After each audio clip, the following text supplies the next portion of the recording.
नमस्कार दोस्तों, स्वागत है आपका मेरे इस YouTube channel study with Anshul में। ग्रुप सी की प्रिपरेशन के लिए जो आने वाले आगामी एग्ज़ाम हैं उनके प्रिपरेशन के लिए हम उत्तराखंड भविष्यवाणी पढ़ रहे हैं। शाम के 7:30 बज चुके हैं और हम अब स्टार्ट करेंगे अपना क्या उत्तराखंड ऐतिहासिक उत्तराखंड सामान्य ज्ञान जो परीक्षावाणी की बुक से हम कवर कर रहे हैं। ठीक है, तो शुरू करते हैं। हम दूसरा चैप्टर, हमने पहला चैप्टर 3 भागों में कंप्लीट कर लिया था, राजनीतिक तथा प्रशासनिक ढांचा।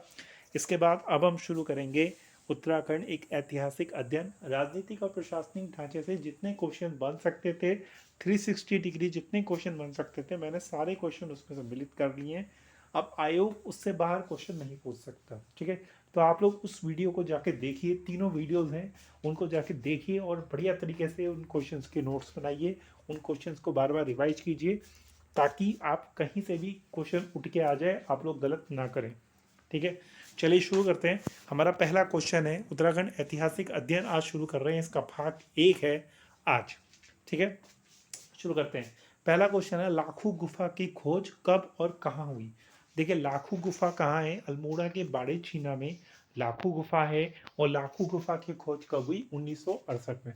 ठीक है, लाखू गुफा किस नदी के तट पर है? तो लाखू गुफा सुयाल नदी के तट पर है। लाखू गुफा किस नदी के तट पर है? सुयाल नदी के तट पर है। लाखू गुफा से क्या प्राप्त हुआ है? तो ये भी बहुत इंपॉर्टेंट क्वेश्चन बन जाता है। लाखू गुफा से मानव और पशुओं के चित्र प्राप्त हुए। लाखू गुफा से क्या प्राप्त हुआ है? मानव व पशुओं के चित्र।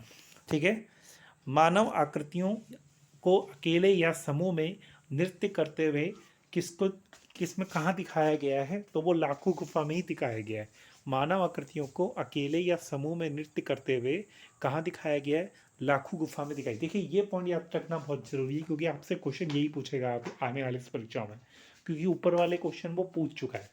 तो ये क्वेश्चन पूछ सकता है कि मानव आकृतियों को अकेले या समूह में नृत्य करते हुए कौन से कहाँ पे दिखाया गया है? तो लाखू गुफा में दिखाया गया। ठीक है, ग्वारखिया गुफा कहाँ है? तो ग्वारखिया गुफा कहाँ है? अलकनंदा के किनारे डुंगरी गांव में। ग्वारखिया गुफा कहाँ है? ग्वारखिया गुफा कहाँ है? अलकनंदा के किनारे डुंगरी गांव, चमोली। ठीक है, ये चमोली में पड़ता है ग्वारखिया गुफा। नेक्स्ट है, किमनी गांव कहाँ स्थित है? तो किमनी गांव है चमोली के थराली के पास। किमनी गांव कहाँ स्थित है? चमोली के थराली के पास। ठीक है, याद रखिएगा। नेक्स्ट है, मानव भेड़ बारहसिंगा लोमड़ी के रंगीन चित्र कहाँ मिलते हैं? बहुत बढ़िया क्वेश्चन है। मानव भेड़ बारहसिंगा लोमड़ी के रंगीन चित्र कहाँ मिले हैं? तो कहाँ मिले हैं? ग्वारखिया गुफा में। कहाँ मिले हैं? ग्वारखिया गुफा में मिले हैं। ठीक है, नेक्स्ट क्वेश्चन है, किमनी गांव कहाँ स्थित है? तो किमनी गांव चमोली के थराली के पास स्थित है। ये क्वेश्चन मैं पहले भी पढ़ा चुका हूँ। किमनी गांव कहाँ स्थित है? चमोली के थराली के पास। तो ग्वारखिया गुफा से क्या मिला है? मानव भेड़ बारहसिंगा लोमड़ी के रंगीन चित्र मिले ग्वारखिया गुफा से। ठीक है, नेक्स्ट है, हल्के सफ़ेद रंग के चित्रित हथियार व पशुओं के शैल चित्र कहाँ से मिले हैं? तो ये किमनी गांव से मिले हैं। कहाँ से मिले हैं? किमनी गांव से। नेक्स्ट है, मलारी गांव कहाँ स्थित है? तो मलारी गांव चमोली में स्थित है। मलारी गांव कहाँ स्थित है? मलारी गांव चमोली में स्थित है। नेक्स्ट है, मलारी की खोज किसने की थी? तो मलारी की खोज की थी गढ़वाल विश्वविद्यालय द्वारा सन 2002 में। मलारी की खोज किसने करी? गढ़वाल विश्वविद्यालय द्वारा सन 2002 में। नरकंकाल तथा मिट्टी के बर्तन वो जानवरों के अंग कहाँ मिले हैं? ठीक है, नरकंकाल तथा मिट्टी के बर्तन वे जानवरों के अंग कहाँ मिले हैं? तो ये मलारी गांव में मिले हैं। कहाँ मिले हैं? मलारी गांव में मिले हैं।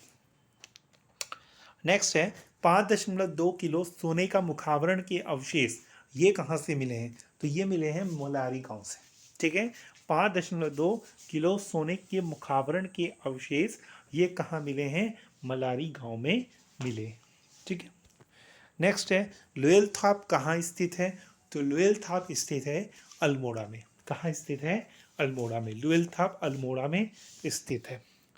मानव को शिकार करते हुए तथा हाथों में हाथ डालकर नृत्य करते हुए कहाँ दिखाया गया है? लुएल थाप में दिखाया गया है। मानव को शिकार करते हुए तथा हाथों में हाथ डालकर नृत्य करते हुए कहाँ दिखाया गया है? लिलथाप में दिखाया गया है। हुडली कहाँ स्थित है? सबसे बढ़िया क्वेश्चन है। हुडली कहाँ स्थित है? तो हुडली है उत्तरकाशी में। हुडली कहाँ स्थित है? उत्तरकाशी में। नेक्स्ट है पेटशाल कहाँ स्थित है?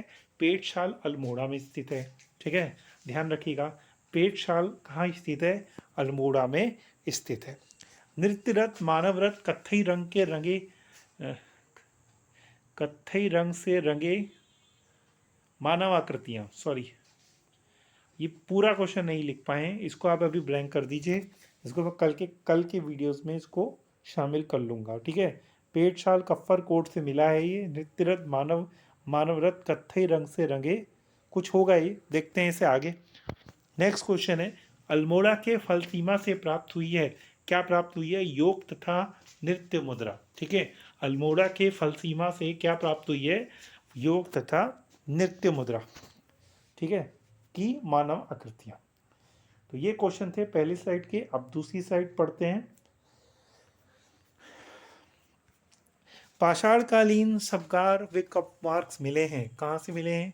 रामगंगा घाटी से। कहाँ से मिले हैं? रामगंगा घाटी से पाषाणकालीन सबगार व कप मार्क्स मिले हैं। 8 ताम्र मानव कृतियाँ कहाँ से मिली हैं? 8 ताम्र मानव कृतियाँ मिली हैं बनकोट व पिथौरागढ़ से। कहाँ से मिली है? बनकोट व पिथौरागढ़ से। चित्रित धूसर मृदबांड के साक्ष्य मिले हैं। चित्रित धूसर मृदबांड के साक्ष्य कहाँ से मिले हैं? गढ़वाल से मिले हैं। चित्रित धूसर मृदबांड के साक्ष्य कहाँ से मिले हैं? गढ़वाल से मिले। उत्तराखंड का प्रथम उल्लेख कौन से वेद में मिलता है? तो उत्तराखंड का प्रथम उल्लेख जो मिलता है वो मिलता है ऋग्वेद में। कहाँ से मिलता है? ऋग्वेद में। नेक्स्ट है ऋग्वेद में उत्तराखंड को क्या कहा गया है? ठीक है, तो ऋग्वेद में उत्तराखंड को देवभूमि, मनीषियों की पूर्ण भूमि कहा गया है। ठीक है, ऋग्वेद में उत्तराखंड को क्या कहा गया है? देवभूमि तथा मनीषियों की पूर्ण भूमि। नेक्स्ट है ऐत्रेय ब्राह्मण में उत्तर कुरु शब्द का प्रयोग किया गया, तो वो किसके लिए किया गया है? तो वो उत्तराखंड के लिए किया गया। ठीक है, उत्तर कुरु शब्द का प्रयोग किसके लिए किया गया? उत्तराखंड के लिए। नेक्स्ट है 5 हिमालयी खंडों नेपाल, मानसखंड, केदारखंड, जालंधर, कश्मीर, इसका उल्लेख कहाँ मिलता है? स्कंद पुराण में मिलता है। 5 हिमालयी खंडों नेपाल, मानसखंड, केदारखंड, जालंधर का उल्लेख मिलता है, वो किस में मिलता है? स्कंद पुराण में मिलता है। उत्तराखंड राज्य के 2 खंड कौन से हैं? एक है मानसखंड और एक है केदारखंड। क्या है? एक है मानसखंड और एक है केदारखंड। नेक्स्ट है माया क्षेत्र से हिमालय तक के विस्तृत क्षेत्र को क्या कहा जाता है? तो माया क्षेत्र से हिमालय तक के विस्तृत क्षेत्र को कहा जाता है केदारखंड। क्या कहा जाता है? केदारखंड। और नंदा देवी पर्वत से कालगिरी तक के क्षेत्र को क्या कहा जाता है? मानसखंड। नंदा देवी पर्वत से कालगिरी तक के क्षेत्र को क्या कहा जाता है? मानसखंड। पुराणों में मानसखंड व केदारखंड के संयुक्त क्षेत्र को क्या कहा जाता है? देखिए केदारखंड जो है वो गढ़वाल का नाम हुआ एक तरीके से, और मानसखंड जो हुआ वो कुमाऊं का नाम हुआ, इतना याद रखिएगा। ठीक है, कालगिरी से कुर्मांचल मान लीजिए आप, कुमाऊं शब्द, और कुमाऊं शब्द का जो नाम है वो मानसखंड माना जाता है, जिसको नंदा देवी क्या है? नंदा देवी कुमाऊं और गढ़वाल के बीच का एक सेंटर है, मतलब एक विभाजक का काम करते हैं केदारखंड और मानसखंड के बीच में। ठीक है, ध्यान रखिएगा। पुराणों में मानसखंड और केदारखंड के संयुक्त क्षेत्र को कहा जाता है उत्तरखंड ब्रह्मपुर खसदेश। उत्तरखंड ब्रह्मपुर खसदेश।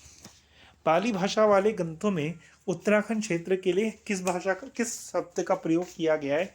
हिमवंत शब्द का प्रयोग किया गया है। किस शब्द का प्रयोग किया गया है? हिमवंत शब्द का प्रयोग किया गया है। ठीक है, नेक्स्ट क्वेश्चन है वैदिक काल में गढ़वाल को कहा जाता है? वैदिक काल में गढ़वाल को कहा जाता है हेमवत। क्या कहा जाता है? हेमवत। महाभारत में गढ़वाल क्षेत्र को क्या कहा गया है? महाभारत में गढ़वाल क्षेत्र को कहा गया है उत्तर कुरु। क्या कहा गया है? उत्तर कुरु। नेक्स्ट है पुराण काल में गढ़वाल को कहा गया है, तो पुराण काल में गढ़वाल को क्या कहा गया है? केदारखंड। क्या कहा गया है? केदारखंड कहा गया है पुराण काल में।